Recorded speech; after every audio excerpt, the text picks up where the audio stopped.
everyone to Narayana IAS Academy.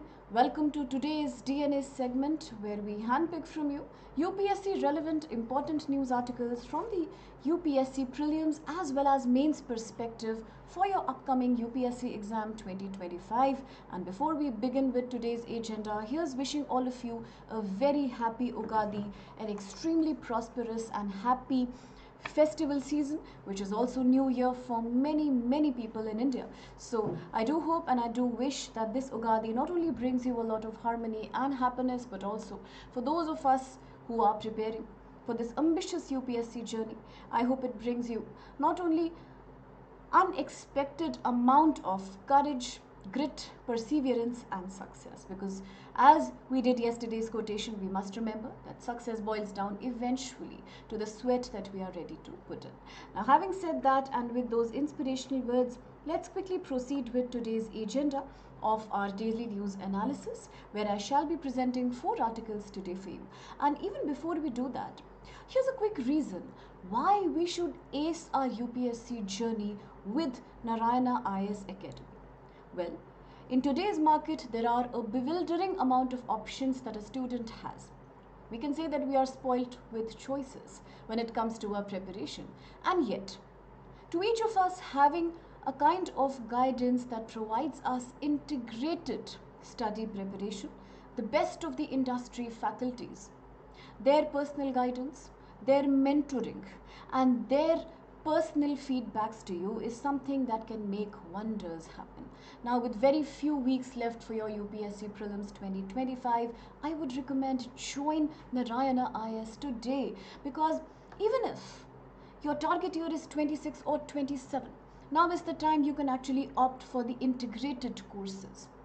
Now, these courses offer you more than 800 hours of preparation for your GS and the CSAT exam. Not only will we cover your prelims, keeping in mind the current affairs and the big fours, your geography, history, polity, economics, but also you shall be getting best of industry guidance in your mains and interview preparation. So do sign up for the courses, do reach out for us, and do not take any risk, because to make your dreams fulfill, we are there with you for all the support that you should need. And having said that, now is the time I'll walk you quickly through today's topics. And as I said, today's 4 articles pertain from the Hindu, the Hyderabad edition.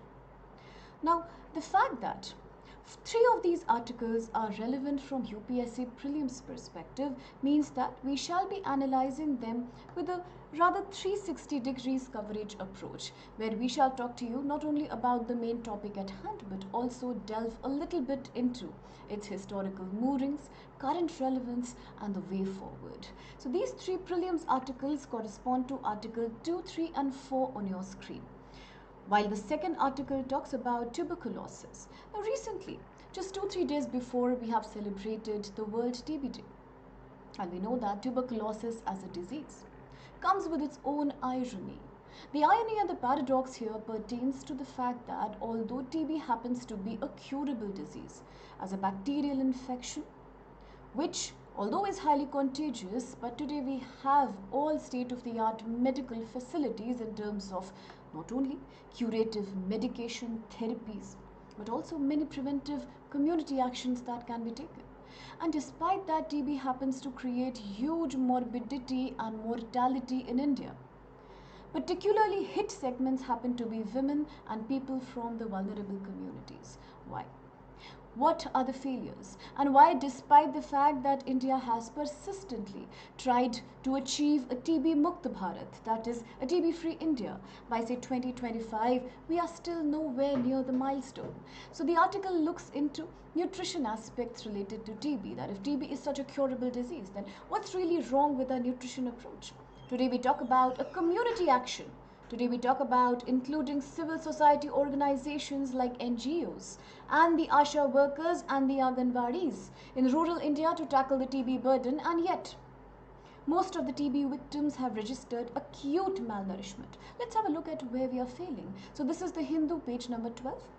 The next article for prelims comes to you from the Hindu, page number 11, and we talk about India's coal dependency.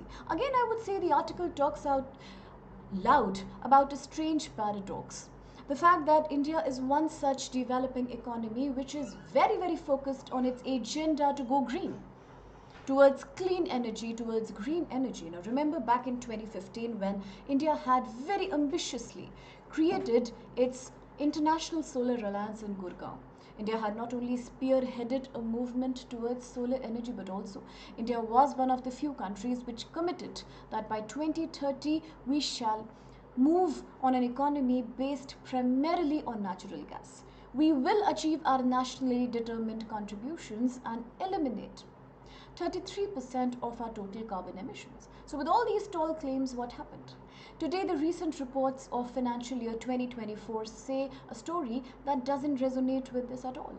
The story is disturbing because it says that today also our coal dependency, not only on its usage but also its imports, has only been rising. Each year, it's close to 79%. Now that's hard to believe, and yet we take it with a pinch of salt. Let's see what the article has to say. The last article for prelims is page number 10, The Hindu, and it talks about a good news. So not everything is grey. So this is a positive news where we must congratulate ourselves for ISRO's unique achievement. Now recently, the Indian Space Research Organization has yet again made a major position for India in the top space exploration countries, only after US, Russia and China. And what have we done really? So we have launched our semi-cryogenic engine, which shall mean more efficiency, which shall mean more speed, and which shall mean more impetus to our space program.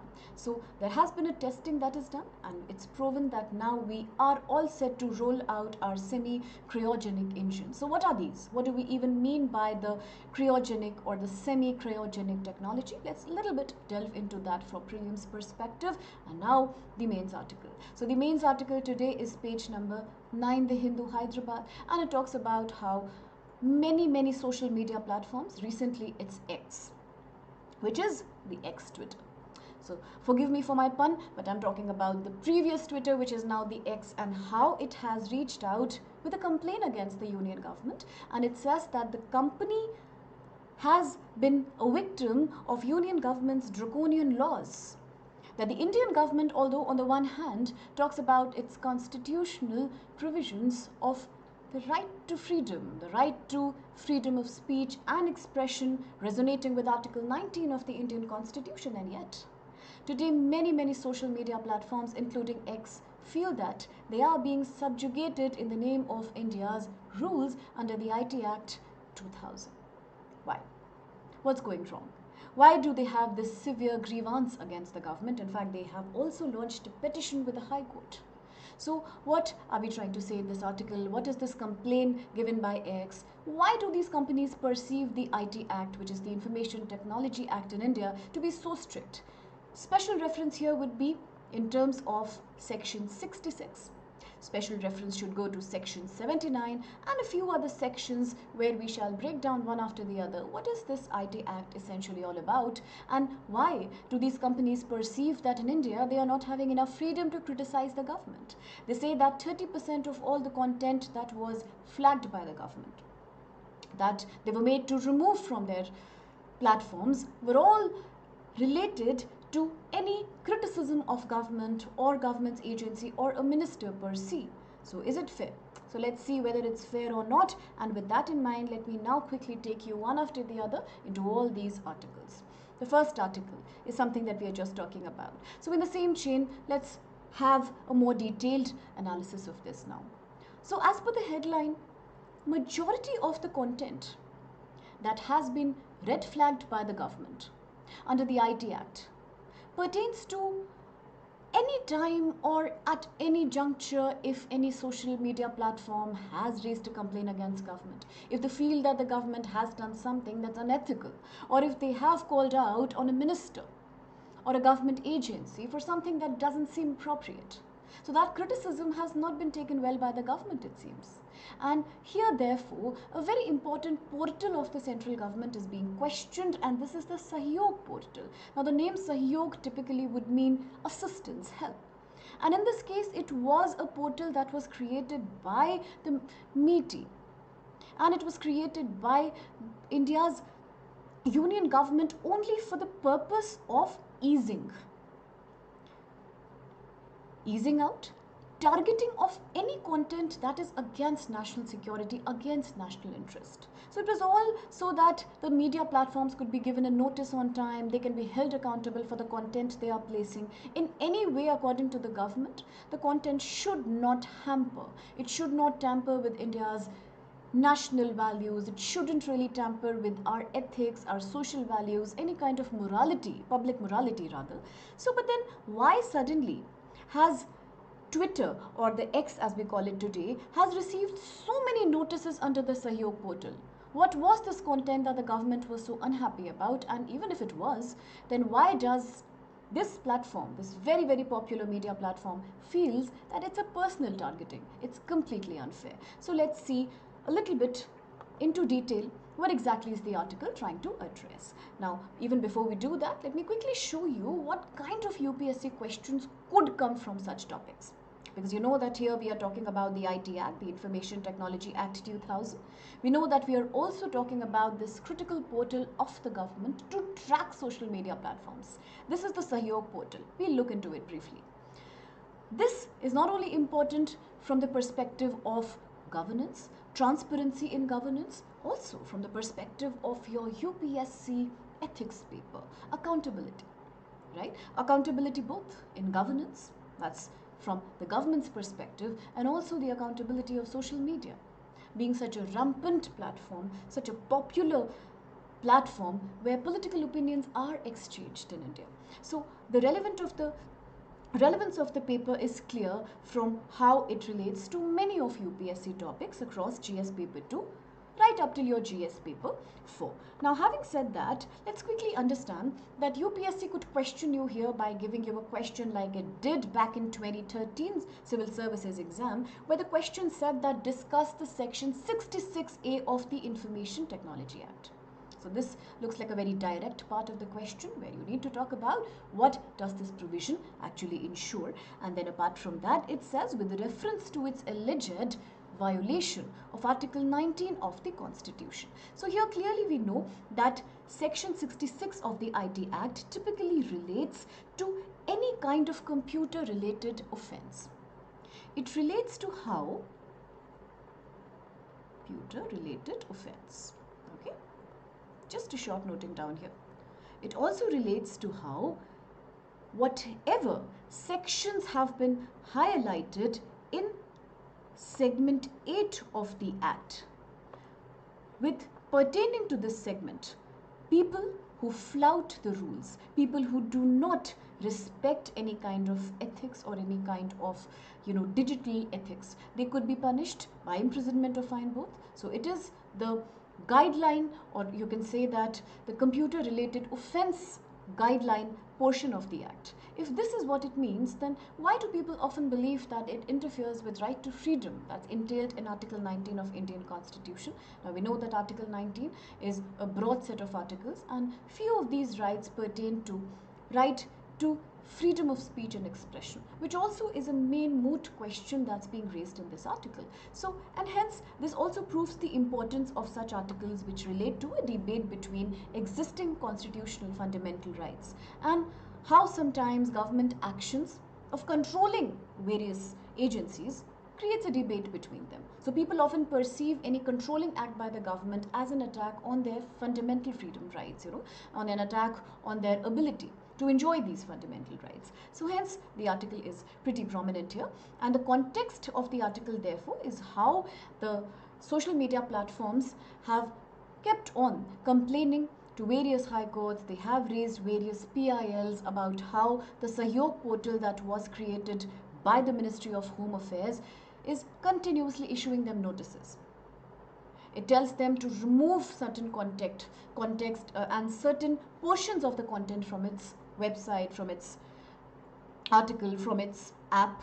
Repeatedly it has been happening more than multiple number of times. So the platform feels that it is pure bias.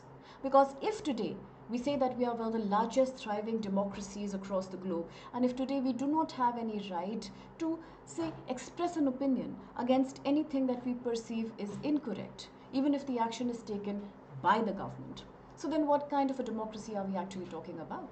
So it looks like you are completely muzzling anybody who is making an attempt to criticize a government policy or intervention, and that's exactly what's happening here also. So people have felt, rather these platforms have felt, that our free speech right under 19th article of the Constitution has been severely repressed by the Sahyog portal. In fact, it has become an instrument of abuse by the government. So to give you a better context, let's quickly see then what do we even mean by the Sahyog portal. Now, very relevant for your UPSC prelims, Sahyog portal was launched jointly initially by the Ministry of Home Affairs and the Ministry of Information Technology.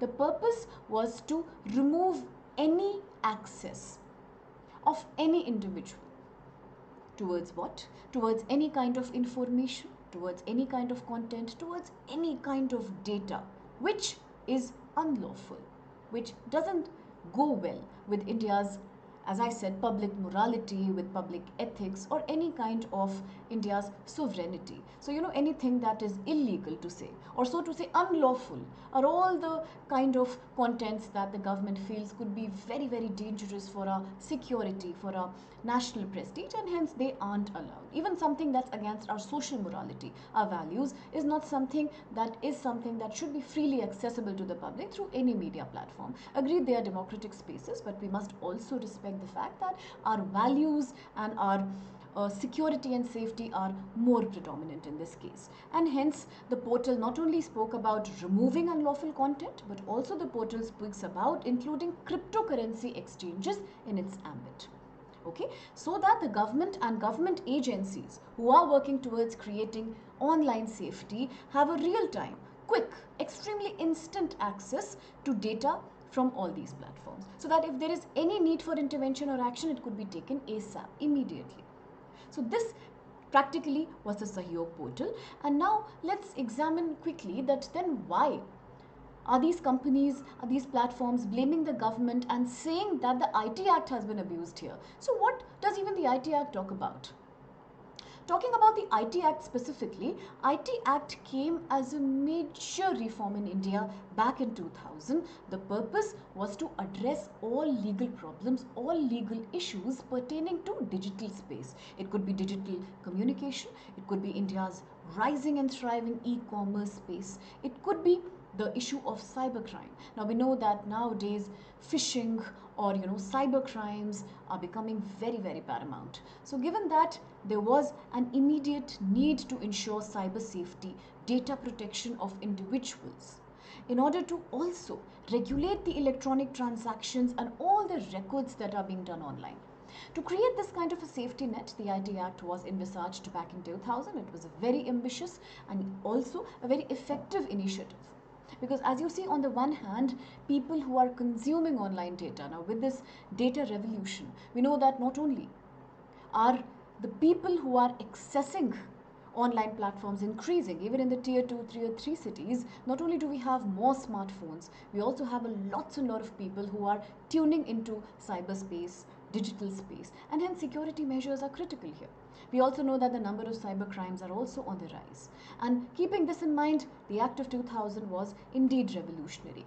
So the major objectives of the Act, as by now you must have understood, was definitely recognizing all electronic records and signatures, so that if there is a proper record done, later if there is a controversy or a conflict, there can be sufficient online evidence available in the courts. That was the intention, to create a safe, standard, regulated content. All records, all transactions should be secured for being used in courts should there be a conflict. Another important thing was to address the rising cybercrime. Okay, so whether it be things like hacking somebody's personal data, whether it be deliberately stealing the data, or unauthorized access to people's digital system.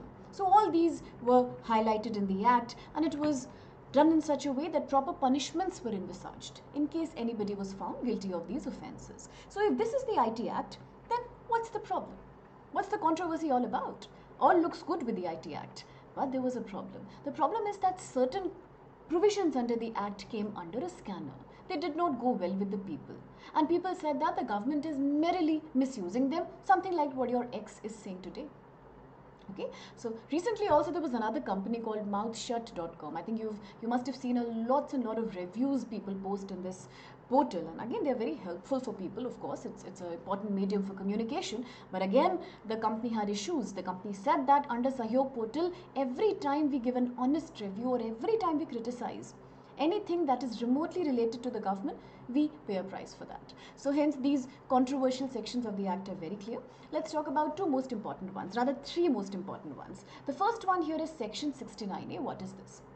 Section 69A of the IT Act spoke about how the government could stop, disable, block people's access to online content only if it feels under special circumstances when the content could pose a threat to national security, India's sovereignty and public law and order. You could also say public morality. Now often remember our constitution has inbuilt mechanisms. A lot of people will argue that Article 19 gives you blanket freedom. Similarly, a lot of people say that Article 21 gives me blanket right to, life and liberty. Something similar could be applicable in the case of Article 22, Article 23, all of those which relate to our minority rights, education and our culture. But let's remember, none of these are blanket.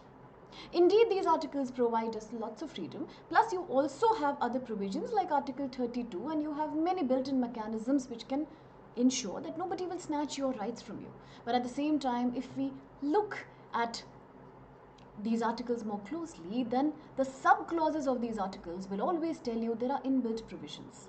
Nothing is blanket. Similarly, even Article 19 comes with its own built-in safety mechanisms. We can do what we want. We can enjoy all our freedoms subject to public law, order and morality. This is something that's a controversy here. So, while the government has every right under section 69A to stop people from accessing content that's a danger to India's safety, morality, public law and order, sovereignty. Okay, the problem is that who will define whether this issue is actually dangerous or it is something that the government is merely saying because it is only criticizing the government, and that's the main problem here.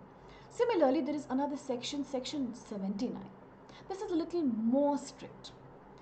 It says that anytime a social media platform is given a notice by the government that please remove a certain piece of content from your portal, from your website or from your space because it is not good for national security or public morality, you need to remove it.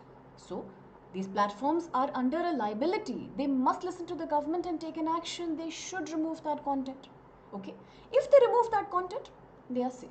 Therefore, it is also called as the safe harbor protection, because as soon as the government lets you know that now your data is subject to a problem, kindly remove it. Okay, fine. You say that I do not have a responsibility for this. I'm only a platform. I'm only an intermediary. It's not my content. I will remove it, and that's fine. But what if you fail to do that? In that case, if you cross this safe harbor protection that's given to you, you are in a problem. And this pertains to section 79(3)(b). Okay, this is the most hated aspect of this act by these social media platforms, because under this, if you cross your safe harbor protection and if you say that no, I am not doing anything to remove this content, or you say I am not taking any responsibility for this content, and then what happens? In that case, you lose the safe harbor immunity, and then you will get a legal notice. You will be under the scan of the law. So which means that you have to take an action promptly as the government notifies you about the illegal content. So this is exactly where the problem is coming. Platforms like X say that the government does not even use section 69A properly. There is a direct resorting being done to section 79(3)(b), and they are asking us to immediately remove the content, and sometimes without sufficient reason to do so. So you see, this is the whole big controversy that's going on here, and that's also the reason why X has sued the government, because X says that the Sahyog portal is only working as a censorship portal. It's not Sahyog, because Sahyog means help. Under Sahyog, the ideal situation should be that the government and its agencies should approach us, that is, the social media platforms, and discuss with them the safety clauses. Give them a chance to be heard. Give them a chance to speak, to justify, but that's not happening. They're directly resorting to the extreme form of initiative, and they immediately either remove the content or disable the access of public to the content or completely give a notice of illegal content to these companies, and hence they say it is a censorship portal.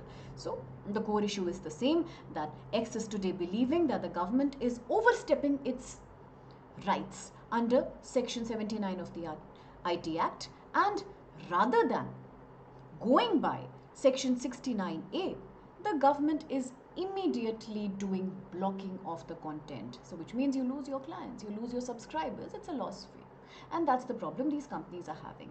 X also has said that only section 69A should govern content removal, which gives these people a chance to justify whether the content is actually dangerous or it is just a blame.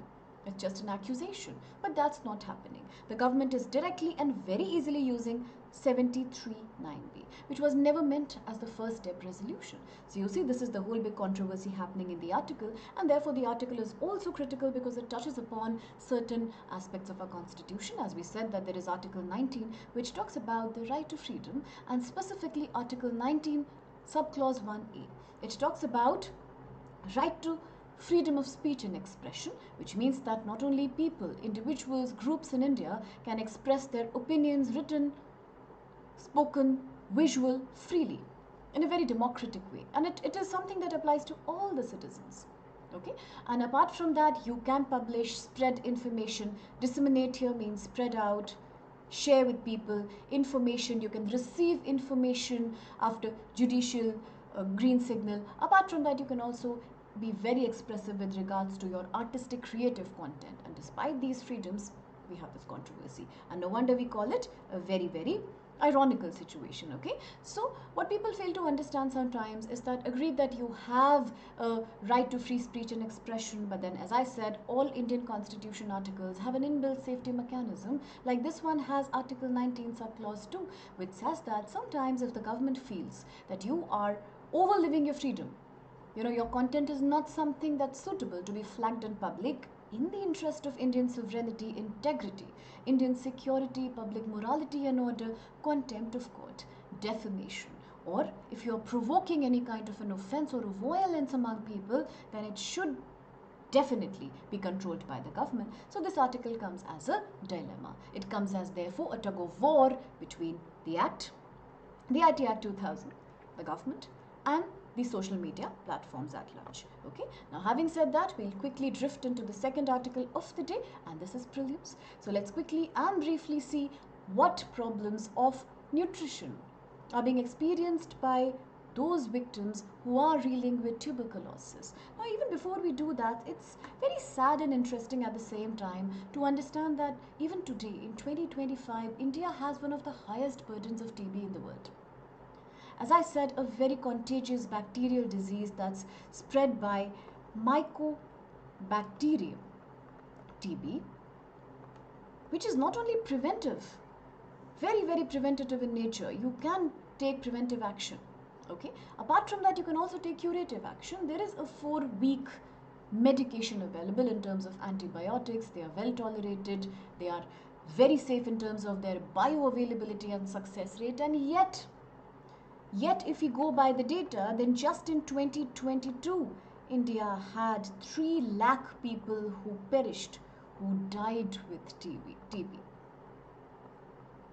Okay, so the mortality rate is high, the number of people who die with this disease. Apart from that, 2.82 million was the burden. These many people were actually suffering from TB back in 2022. So you see that the disease burden is large. Again, a paradox. The Indian government has made lots and lots of initiatives to eradicate TB by 2025. We are going to talk about some in this article also, and yet we see this high burden of the disease, which means the problem is not only in terms of treatment. The problem is somewhere else. So therefore, in India, we believe that TB is much more than a disease, because TB is more about lack of nutrition. TB is more about poverty. TB is more about social stigma associated with it. And TB is more about people from vulnerable segments like the backward communities, like the tribal communities, like the women, who have a higher mortality rate as compared to the non-vulnerable segments in society. So today, as per this article, the government has taken a community-driven approach. Government today believes that alone medical treatment is not suffice. So therefore, we need more involvement by NGOs. We need more involvement by voluntary individuals who volunteer willingly to support people suffering from TB. You could adopt a victim, a patient. You could provide for their nourishment. You could work through an NGO by giving them grants, and then these NGOs would look after the dietary needs of these people. It's a good approach indeed. Then what's the problem? The problem is lying in a very different domain. The problem is that, yes, we have ambition plans to tackle TB. Yes, the community approach is happening now, but there is a latent impact of this. What I mean is that there is an unexpected side effect that has happened. And this is that as we ask NGOs, as we are asking volunteers to go and help people with TB, the personal identity, private data of these TB patients is getting misused. It's getting leaked. It's getting stolen. Now that's something that is quite unexpected, and yet it is a major impediment in the success of our TB eradication mission. Why this article is critical? Article is critical because of the TB Mukt Bharat Abhiyan that India envisages to become TB free by 2025, and we are yet nowhere near the target.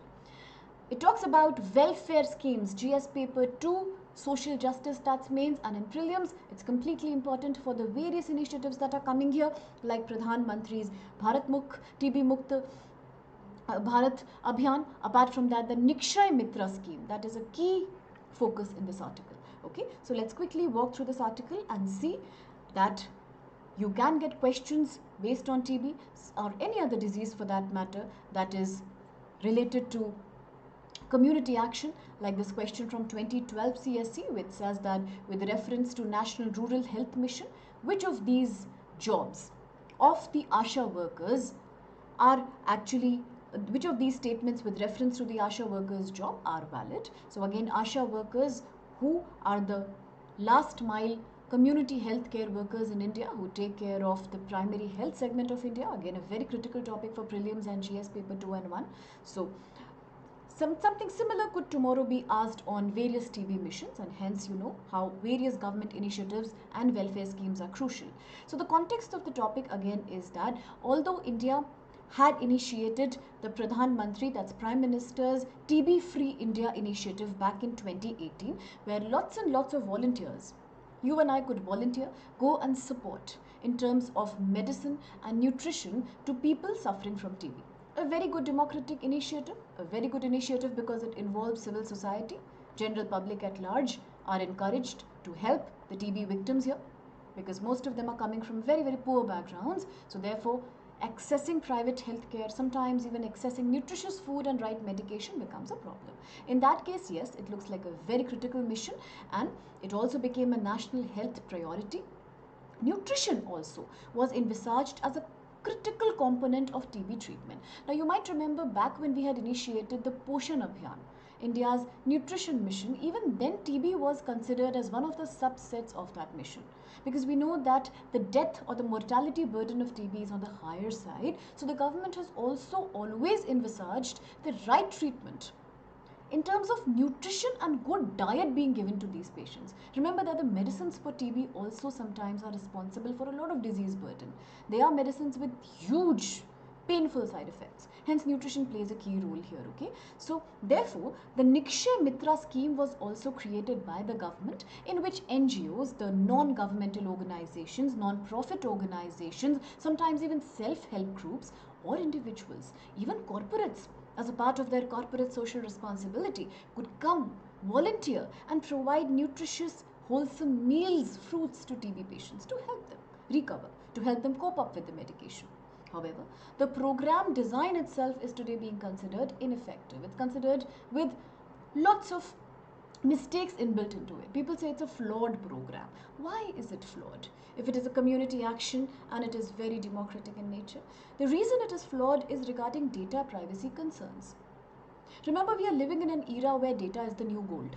People say that data stealth, because of lack of accurate data safety measures, is something that is becoming rampantly a big problem in economies like India, where today digital space is opening like never before.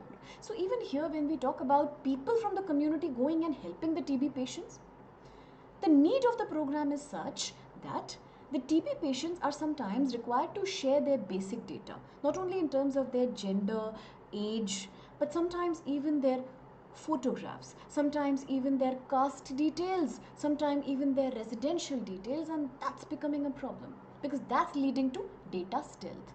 The worst thing is that most of the times this data is being collected without any prior consent, without any prior agreement of these patients, because again most of them are coming from rural background, most of them are coming from very economically laggard background, so that's also the reason they do not have much information or awareness about it. So therefore the article is raising two potent questions. One, is it correct that in order to help the TB patients we need their personal information? So should we force them to give this information? Without their information, without their awareness, their consent, we are taking all this private data from them, including photography. Is that fair? Second question, why are we actually decentralizing our responsibility of healthcare so much? It's okay to involve the community, but is it okay that the government is completely shouldering off its responsibility to community-led action when it comes to something as critical as TB? Why should these people live on charity? Doesn't the government have a responsibility to provide them primary health care and to support them in their journey of fighting TB? These are the two potent questions the article is raising. So therefore, let's quickly analyze the Nikshay Mitra component of the TB Mukt Bharat Abhiyan. So the Nikshay Mitra again typically means a kind of initiative where the government says there are three pillars of TB treatment. The community, the NGO and the people should go ahead and help TB victims based on three things. One, provide them nourishment, good food. Provide them right diagnosis. We know that in rural India even today primary health is not sufficient. There is a lack of last mile primary health care centers in India. So therefore provide them with better diagnosis. Okay, let them know the extent of the disease that they have. Is it in the latent phase? Is it in the active phase? Now it's very interesting that majority of people who are dying from TB never came to know that they were in the latent phase. The diagnosis was so poor that they did not know they were living with TB for maybe years altogether. So that's important here. Apart from that, vocational assistance. Now people with TB, since already it is a debilitating disease, do they not need any kind of additional income support system? Do they not need any other kind of vocational help? Yes, they do. So these are the three pillars of the program. The purpose was again not only to eradicate TB but to stop the stigma against TB. Why is it a shame? Now it's very strange that in India diseases like HIV, diseases like cervical cancer, diseases like TB, even for that matter at one point of time, even the communicable diseases like COVID were seen as a stigma, so that's also something that needs to be looked into. Why? Because the vulnerable segments become the worst targets here. Okay, so these are also some facets of the program. Now the scheme Nikshay Abhiyan was also trying to motivate various corporations, companies, even MNCs to come and participate, become a donor, become a support system for people in the need of TB treatment. And recently then the government also introduced the latest, the more upgraded version of the Nikshay Abhiyan, that's the Nikshay 2, the second version of Nikshay portal, which again meant go digital. Again the problem is about to start here. Why? Because every time we go into digital space, the problems of data safety comes up. So that's happening here now. With Nikshay 2, as we are going online, as we are looking at digitally providing people an interface in order to tackle TB healthcare, the problem is there. The problem is that today these patients are required to register their details. And the system through which these questions are being asked, through which the information is being taken is very, very obsolete. It lacks clarity. The saddest part is that sometimes the victims believe that if they do not share their data and photos, they will not be given medicines and the right treatment. Now that's extremely, extremely heartbreaking. So as per the article, community support under this system can be provided for a period of as long as 3 years across various districts in India. But then again, the problem is the data of these patients, the data of these victims is being taken away by corporations, by MNCs, by NGOs for their own benefit. It's data stealing completely without the consent of these patients, because the patients do not know that it is hampering their rights and dignity. Whenever they say no, they are scared that what if we do not get any support now? So the consent forms are very poor. Even if there is a consent form created, it's very poorly structured. It doesn't really inform the person about the kind of data that's going to be shared. Okay, often the forms are just a declaration that yes, as a victim, I'm ready to share my details. It doesn't even say that whether I'm getting the access to a true informed consent. No, it's not there. Okay, so this is an ethical problem. Should people with TB not have a free and government aided program to help them? The ethical issue is that why should we take free and voluntary data from somebody who is in a problem? And what has that to do with giving them the right kind of nutrition?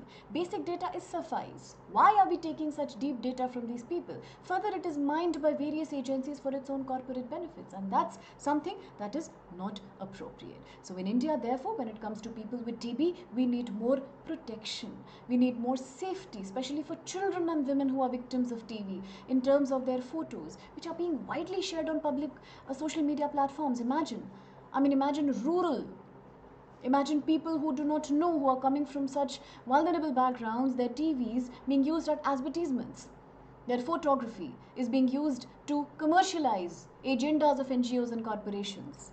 It's being proudly broadcasted in the websites and in the platforms of various corporates as a part of their social responsibility campaign to attract more funds, to attract more consumers. Again, that's not nice. It is very indignating and it is completely dehumanizing. That's what the article says, that please provide more confidentiality to these people because they do not know what's happening with them. Also, when their data is broadly published, when their photos are spread across, they become victims of social stigma also. Do they not have a right to privacy? What if they do not want to share the details about their disease? I think they have every right to do that. And that's why the scheme is very, very flawed. Okay. So here also another question is the role of state versus charity. Agreed that civil society organizations can make a big difference to a country as populous as India. But completely depending on them for something like nutrition and medication is not correct. Why are these victims being treated as if they are recipients of charity? Should they not have a right? Should they not have a universal right to a kind of program of treating TB which is created and curated by the government in such a way which not only gives them all the nutrition and medicines as they need, diagnosis which they need, in a last mile format, but also which does not force them to share their data, photos and privacy without their awareness, without their consent, prior consent. So that's something that we are talking about, that rights are not optional, rights are something that should be universalized, and this is again one pitch made by the article. Now here the article also highlights some good best practices that are already happening in states like Kerala and Tamil Nadu, where for example in Tamil Nadu, it's a brilliant curation of the TB program that the patients do not have to meet their donors. They do not have to meet their benefactors. Why? Because for protecting their identity. Similarly, Kerala again is a huge role model here because it offers universal nutrition kits to people worth 1200 rupees per month. No matter what your financial status would be, no matter what your nutrition profile is, but still the government is taking care of your need. Agreed, a lot of civil society organizations are included here, but without a forced data access on these people's private life or their identity. So therefore, whenever you integrate something as basic as TB cure into your local governance systems, wonders can happen, and this is something that the article also says. Now, on that note, please also remember that for your prelims, you should be aware of certain important initiatives taken by the Indian government to eliminate TB, such as the National Strategic Plan for Tuberculosis Elimination by 2017-15. Now, a more recent one could be therefore your TB Harega, Desh Jeetega campaign, which means that we will defeat TB and we will win over TB in a matter of a short period of time. Then of course we have spoken about the Nikshay Poshan Abhiyan, how to provide nutrition to patients of TB. Then there is Nikshay ecosystem. We are creating an information system on a national database basis where information can be easily accessed about right treatment options, about right kind of places where these people can take help from. Of course, then there are 2 vaccines that have also been rolled out, which are extremely preventative, helpful with regards to this disease. And then we have the Saksham project created by the TIS Institute at Mumbai to provide better psychological counseling to the victims of TB because of the social stigma and the pain that they have gone through. Now, having said that, we move to the second article for the prelims, and this is about the debate between India's rising energy demand on the one hand, and on the other, the government being extremely ambitious about renewable energy, whether it's solar, whether it's wind energy, or whether we talk about, your hydroelectricity potential of India. And on the other hand, data talks otherwise. On the other hand, we see that India's coal import and coal dependency in general in our energy sector is not only static, but in fact it's increasing. It's increasing in an enormous way. So the article is pretty important from prelims perspective. When we talk about India's energy sector, we talk about the use of coal in India's energy domain. We talk about the disadvantages of sticking to solid polluting fossil fuels like coal.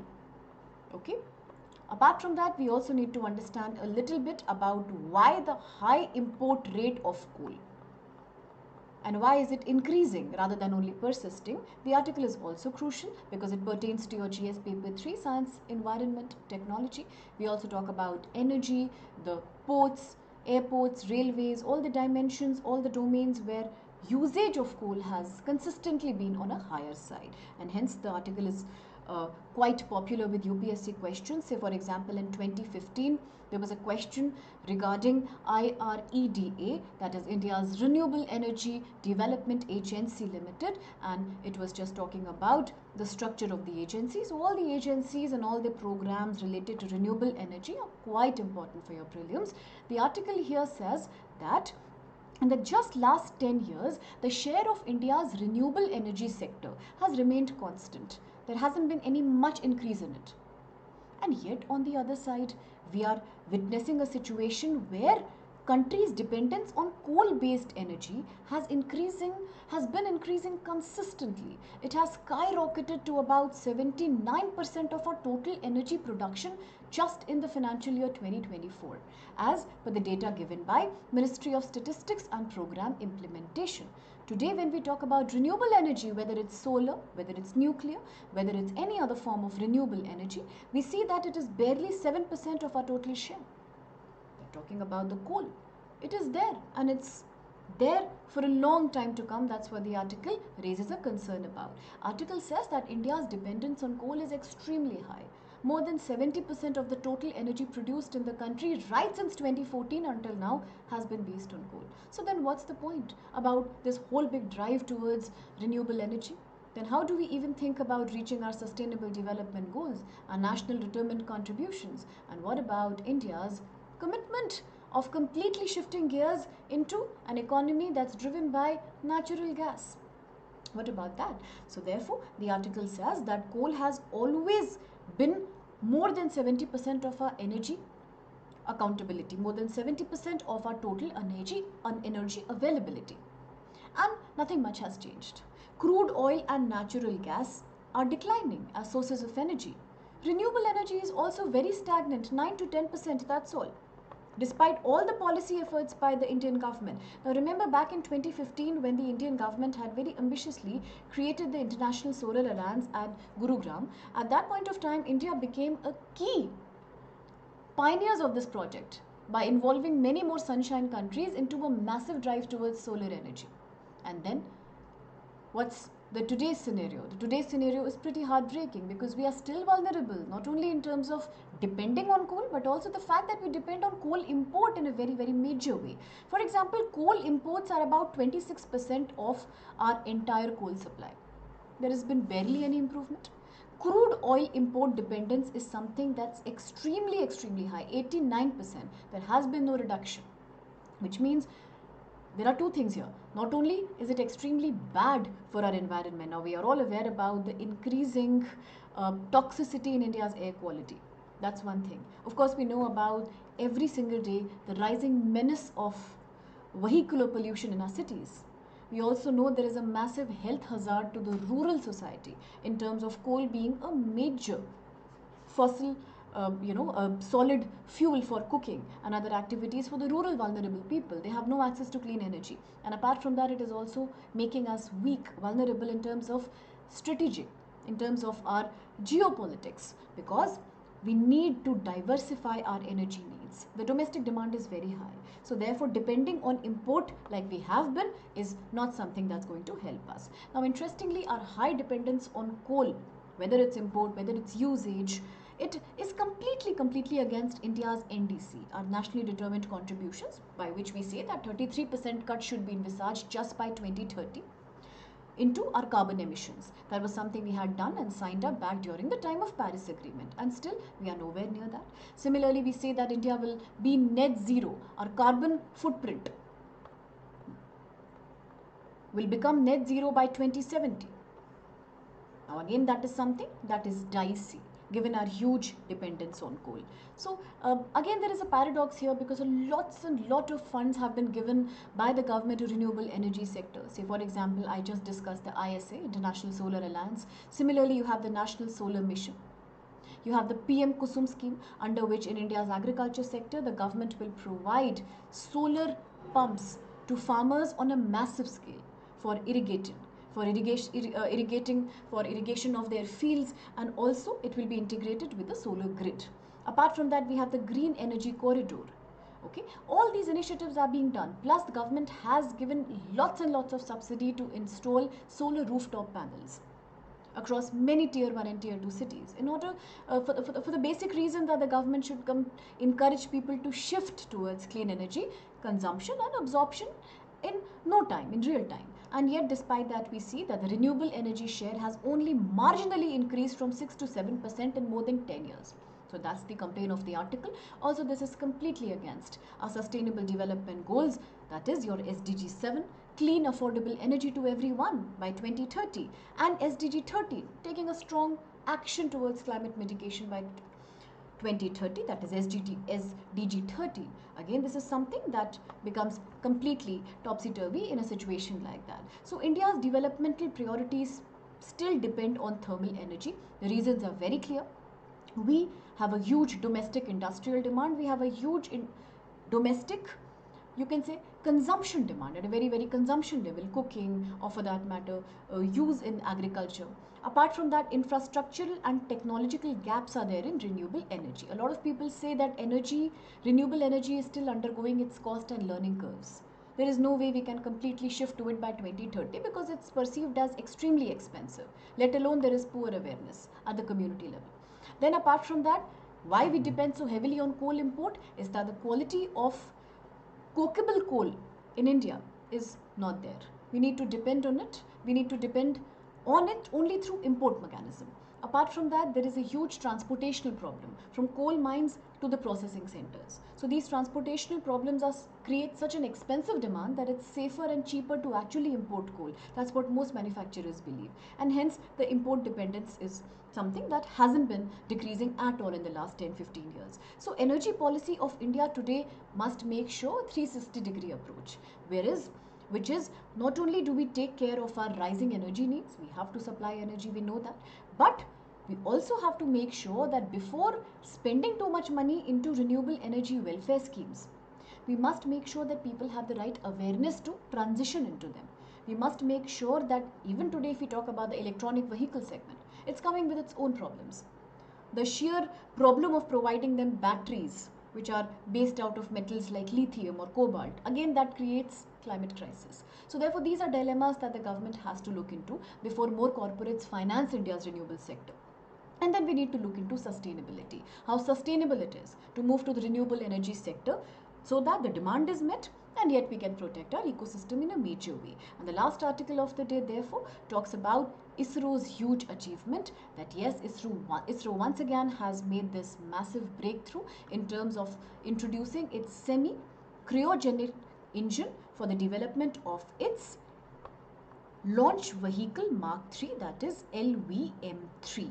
Okay, so let's quickly look how it is important for the UPSC exam, indeed for the prelims, because here we need to understand the semi-cryogenic engine SE2000. Also, it's very important for your GS paper 3, given the fact that it relates to India's space and technology missions.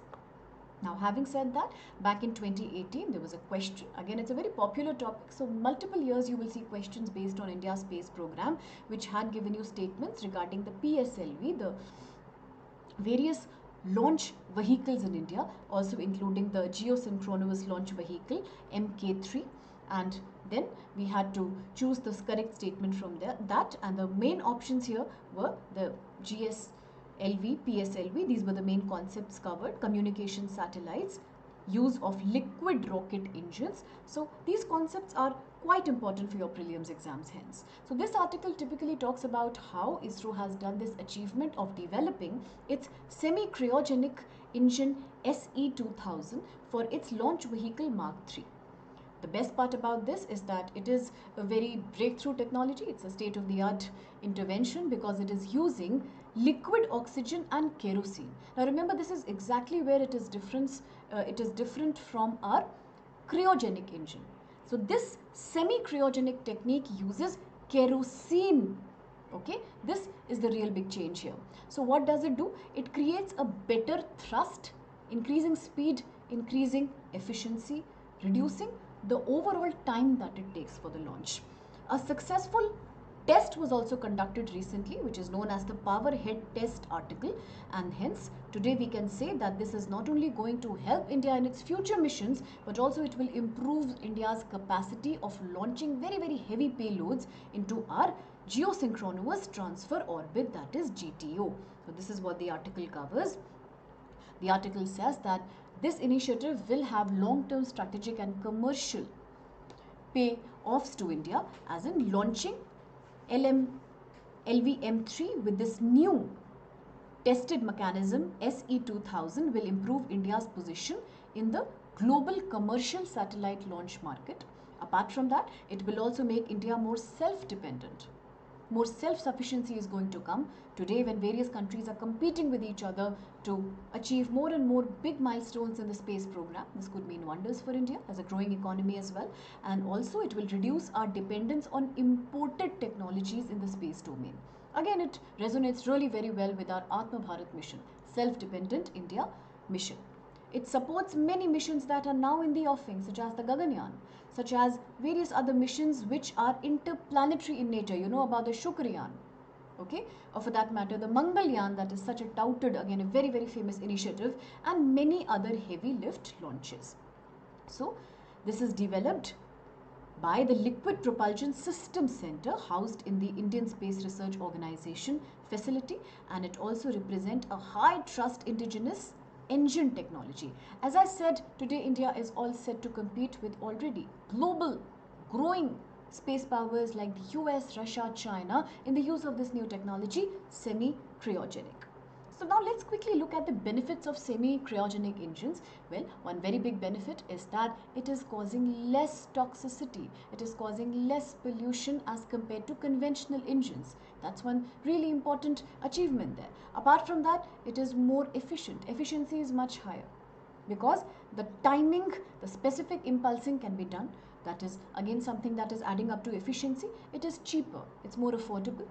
Obviously, because now it is depending on the use of kerosene rather than previous proper cryogenic engines. This is semi-cryogenic, so it's using kerosene alongside other liquefied gases. So therefore, it's cheaper, it's more affordable, it's easy available, and it's much more manageable, much more easy to deal with rather than previous kind of fuels that we were depending upon. So certain very important to know features or characteristics of your semi-cryogenic technology would be that unlike the previous cryogenic engines that were using liquid hydrogen, today we are using kerosene. Okay, so this is easier. It's easier to store at a normal temperature. There is less chance of any problem happening, unlike liquid hydrogen, which needs very special, very expensive and hard to develop storage facilities. Apart from that, not only is the new semi-cryogenic system easy to handle as compared to previous hydrogen, it is cheaper. As I said, the availability is not a problem, so it's much cheaper and cost effective. Apart from that, it can create a significant thrust when it comes to the launching process. When the thrust is bigger, you can also transport more heavy payloads at much higher altitudes with much better ease. So these are certain very clear benefits that we shall achieve. So with that, another concept that you should know for your prelims is the PHTA. That's your power head test article, which means that it is a prior test. It's a pre-test that's done for the development of the semi-cryogenic engine. It was done this time as in the case of SE 2000. Why? Because just to make sure that all the systems are in set, all the systems are in place, to make sure that in a very short duration of time, there is a proper experiment with hot firing that is done, so that we come to know before that engine is functional or not. Is the thrust exactly as we have envisaged? Can we actually send such heavy payloads in such a short time to much higher altitudes up there? So all that was taken care of. The test aimed to not only see the performance of these newer systems, but also it wanted to check the efficiency of the components of this, such as the gas generator, turbo pumps, pre-burner and various other control components. So therefore, it's a major step in India's space program, as we are saying. So tomorrow we can look forward to many other interplanetary and other outer space missions, making India a leader of its own kind in this domain. And with that, let's quickly drift to our practice questions now. So I hope you enjoyed all these articles, and if you did, now is the time you analyze the question with me. And the mains question here talks about the emergence of the Sahyog portal. We just saw the portal created by the Ministry of Home Affairs and the MeitY, and it says that this portal is asking social media platforms to take away content from their portals, content from their websites or applications under section 79 3B, which says immediately upon the acknowledgement of the notice, close the access to it. Okay, so that is what we are talking about. So the question says, is this kind of a Sahyog portal scheme okay, given India's right to freedom and expression, which should be enjoyed by the social media platforms also? So critically analyze this legal, ethical, governance debate, critically analyze various dimensions of this problem. Government control on the one hand, social media platform freedom on the other. In between comes the constitutional right to freedom and expression. So in today's digital age, how do we create that transparent governance? Well, you can approach this answer by first giving a very small introduction about the main keywords of the question, like is the standard approach in the case of UPSC exam. The first is Sahyog portal. What is Sahyog portal? Please talk about it. Do talk about the most important controversial elements of the portal. Do mention specifically the section 79 3B, that once you cross your safe harbor, you can say threshold, if you fail to respond upon receiving a notice by the government under section 79, then you will have to deal with 79 3B of the IT Act 2000, which means real-time notices can be given to you as a social media platform to take off your content.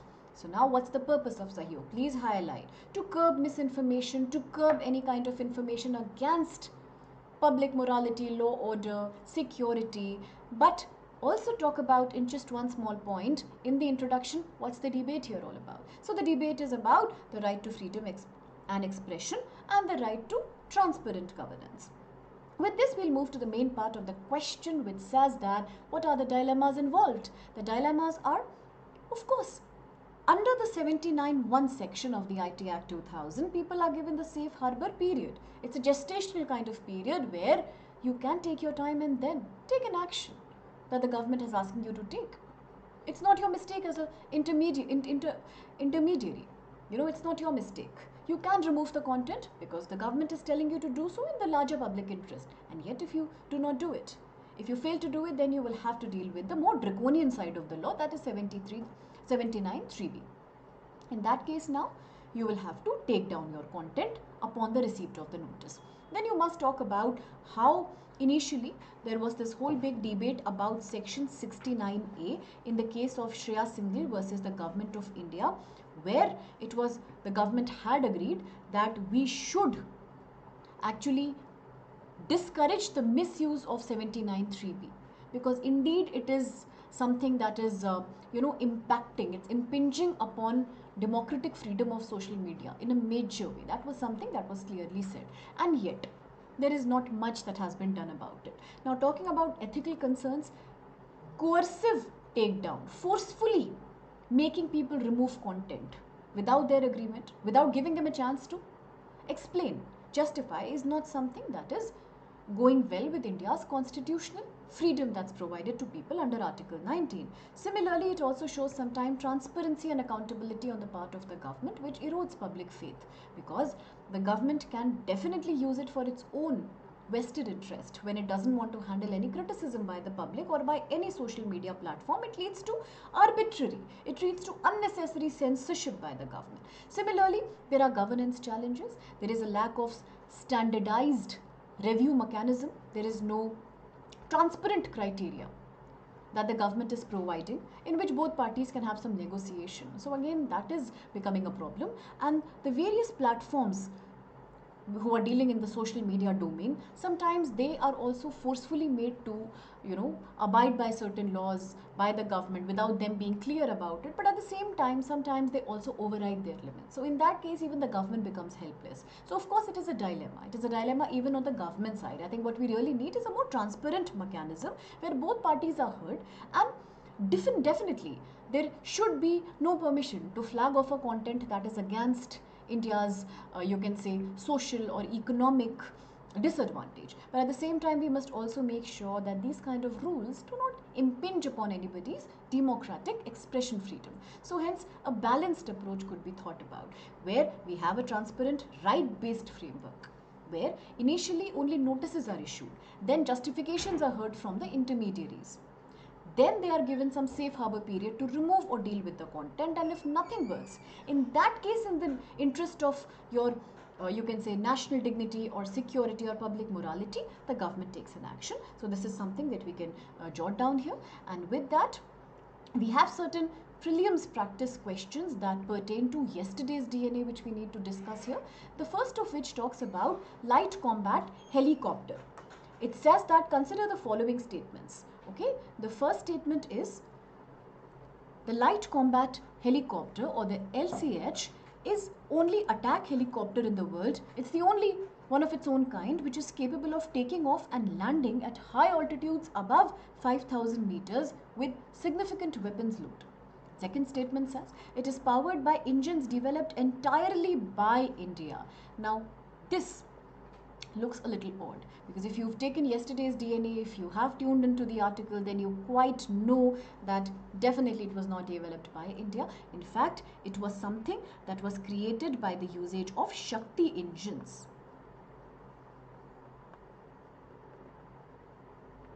Okay,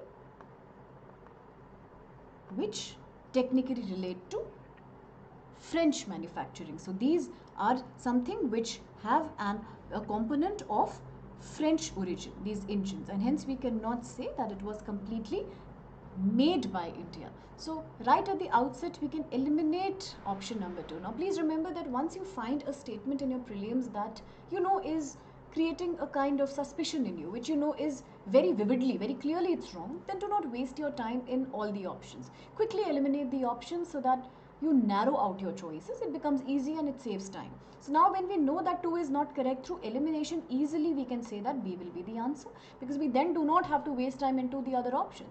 But only for the prospect of understanding in a practice session, let's assume that yes, third statement is correct, because you have seen the article on LCH and you know that it indeed carries a very pressurized cabin to protect against any kind of outside threats of nuclear, biological or chemical kinds, we also know that statement 1 was valid, because indeed it was one of its own kind attack helicopter which was having the capacity to take off at a very, very high altitude. So making B absolutely the correct answer here. With this, we can analyze the second question at hand, and it is talking about the H.N. Sanyal Committee. Let's have a look at the statements quickly. Statement 1 says that under the report of H.N. Sanyal Committee, the Contempt of Court Act 1971 was passed.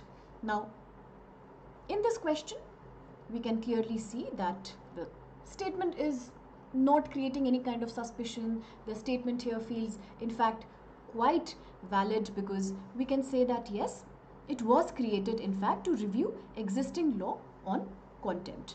And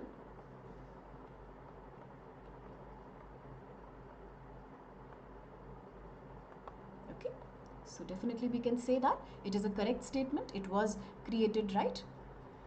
And the second statement here says that the Constitution of India empowers the Supreme Court and the High Court to punish for contempt of themselves. Again, we can say that yes, it is absolutely a correct statement. Okay, there is no problem with the statement, because we all know from our polity that the Supreme Court and the High Court definitely can take an action when it comes to situation as grave as court contempt, the contempt of court.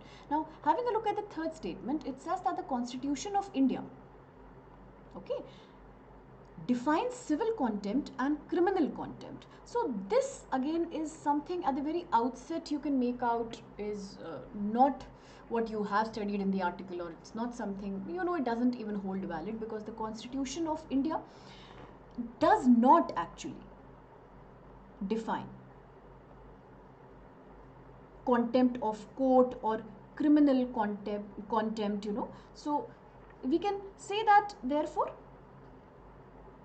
it is not making any much sense to us. So again, we should go by the elimination strategy only. When we know that one statement stands up, we can eliminate the options safely. So if 3 here is not correct, so indeed D will not be valid, C will not be valid. So now we are stuck between A and B. Before we finish the answer, let's quickly see the statement 4 then. 4 says in India, the parliament is vested with the powers to make laws on the contempt of the court. So fourth statement, yes, absolutely we know it makes a lot of sense. Why? What does it pertain to? So it is pertaining to entry 77. We know that India is a quasi-federal country. We also know that we have powers divided into the union, state and the concurrent list. Now that reminds me of a very interesting thing. Now if you are tuning into this article and if you find the content helpful, then please do let me know that education as a subject comes under which list. Okay. Also tell me which schedule of the Constitution deals with this issue. Let's see how many of you can actually post it into a content. And coming back to the topic at hand, it's the entry 77 of the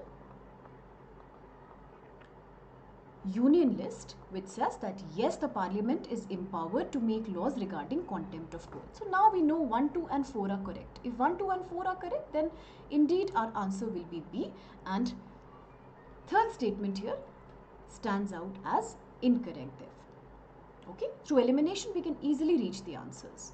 And now talking about the last question from yesterday, it says that in the context of plate tectonics, which of the following best describes a strike-slip fault? We are talking about the faults because of tectonic movements. Now, A says a fault where one block moves vertically above the other due to compressional forces. B says a fault where one block slides downward due to extensional forces. C talks about a fault where blocks of crust slide horizontally past each other. They just move past each other in a very fraction of a second along a vertical or near vertical plane. So if you have tuned into yesterday's article, you quite know that this is exactly what was being explained about the strike-slip fault.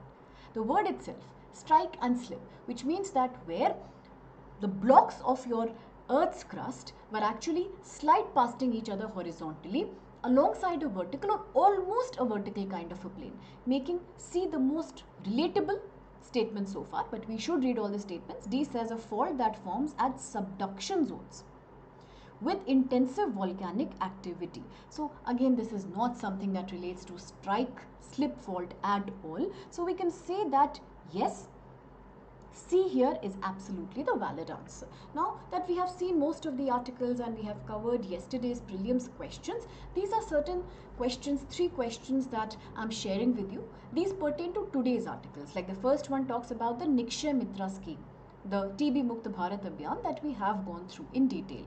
So certain statements talk about it. Please try to solve this question for us and post it in the comment box, because again, the more you practice, the more pro you become at your upcoming prelims. Remember, these are all current affairs based topics and hence they could mean volumes for your preparation.